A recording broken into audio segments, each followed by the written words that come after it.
ആസ്മയും chronic respiratory ഡിസീസും ഉള്ള ആൾക്കാർ നോമ്പെടുക്കാൻ പാടുണ്ടോ എന്നുള്ളത്. നമുക്കറിയാം നമ്മുടെ ശ്വാസം എന്ന് പറഞ്ഞാൽ നമ്മുടെ ജീവിതമാണ്, ജീവനാണ്.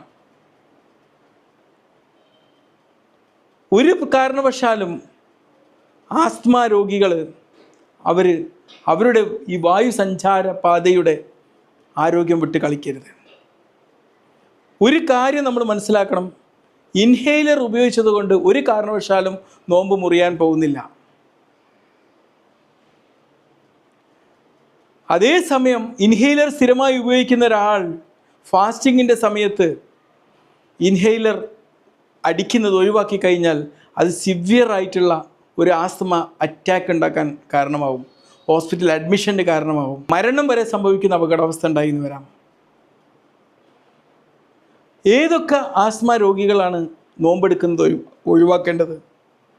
ആസ്മ തീരെ കൺട്രോൾ ആവാത്തവർ, സ്ഥിരമായിട്ട് ഇങ്ങനെ ശ്വാസം മുട്ടുള്ളവർ, ഇടയ്ക്കിടയ്ക്ക് ഇങ്ങനെ ആസ്മയുടെ എക്സാസർബേഷൻ അല്ലെങ്കിൽ ഇടയ്ക്കിടയ്ക്ക് ഇങ്ങനെ കൂടി വരുന്ന ഓരോ എപ്പിസോഡുകൾ ഉണ്ടാവുന്നവർ, ഈ അടുത്ത കാലത്തായിട്ട് പലതവണ ആസ്മയ്ക്ക് വേണ്ടി ഹോസ്പിറ്റൽ അഡ്മിഷൻ ആയവർ.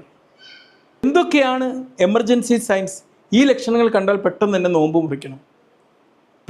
വളരെ ശക്തമായിട്ടുള്ള സിവിയർ ശ്വാസം മുട്ടൽ, ചെസ്റ്റിന് വളരെ ടൈറ്റ്നെസ് ഫീൽ ചെയ്യുന്നൊരവസ്ഥ, നീല കളറിലുള്ള ചുണ്ടുകൾ, ഇങ്ങനെ എന്തെങ്കിലും ലക്ഷണം കണ്ടു കഴിഞ്ഞാൽ പെട്ടെന്ന് തന്നെ നോമ്പ് ബ്രേക്ക് ചെയ്യേണ്ടതാണ്.